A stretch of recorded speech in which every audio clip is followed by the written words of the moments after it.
اعوذ باللہ من الشیطان الرجیم بسم اللہ الرحمن الرحیم۔ السلام علیکم ورحمۃ اللہ وبرکاتہ۔ سوال: پھر اس مصیبت سے نجات کس طرح ملے گی؟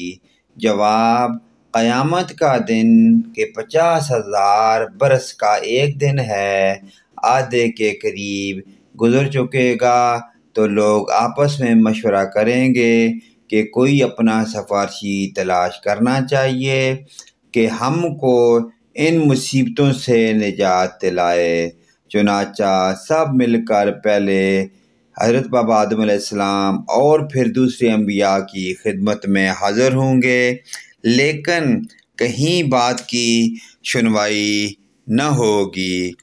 سب یہی فرما دیں گے کہ میرے کام کرنے کا یہ کام نہیں، تم کسی اور دوسرے کے پاس جاؤ۔ سوال: کافر اور منافق کے ساتھ کیا سلوک کیا جائے گا؟ جواب: مردہ اگر کافر یا منافق ہے تو وہ ہر سوال میں کہے گا، افسوس، مجھے تو کچھ معلوم نہیں، میں لوگوں کو کہتے سنتا تھا کہ خود بھی کہتا تھا۔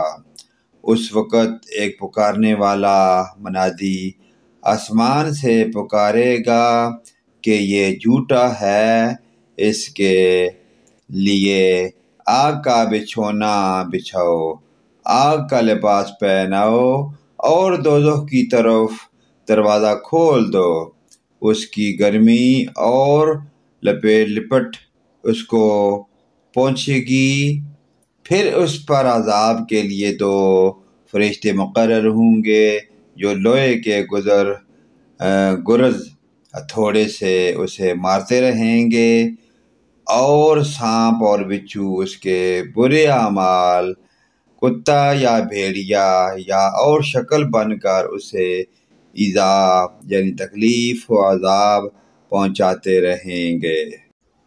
سوال: کیا گنہگار مسلمان پر بھی قبر میں عذاب ہوگا؟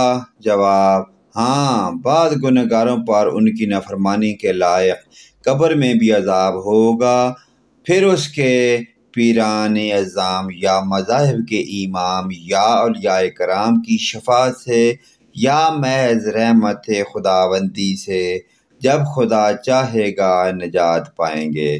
سوال: جو مردے دفن نہیں کیے جاتے ان سے بھی سوال ہوتا ہے؟ جواب: مردہ دفن کیا جائے یا نہ کیا جائے یا اسے کوئی جانور کھا جائے، ہر حال میں اس سے سوالات ہوں گے اور وہیں اسے ثواب یا عذاب پہنچے گا۔ ان سوال و جوابات کے سلسلے کو اپنے عزیز و اقارب کے ساتھ شیئر کریں۔ آمین ثم آمین۔